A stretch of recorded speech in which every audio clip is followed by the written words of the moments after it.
মার্কিন সেনা ইসরায়েলের হয়ে ইরানে যুদ্ধ করতে না চাওয়ায় এভাবেই মার্কিন মেরিন সার্জেন্টকে টেনে হিচড়ে কক্ষের বাইরে নিয়ে যাওয়া হচ্ছে।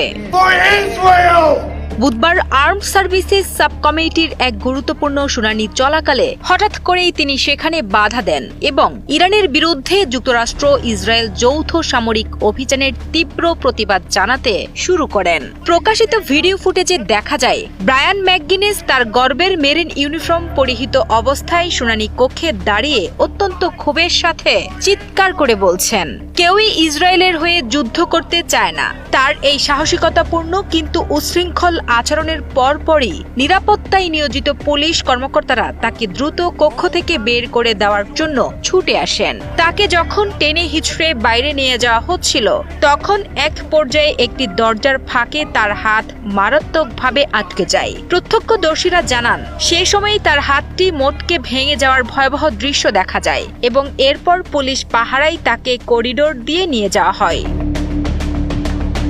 সেখানে উপস্থিত এক সাংবাদিক তাকে সরাসরি প্রশ্ন করেন যে আমেরিকান সৈন্যরা আদৌ ইরানে গিয়ে যুদ্ধ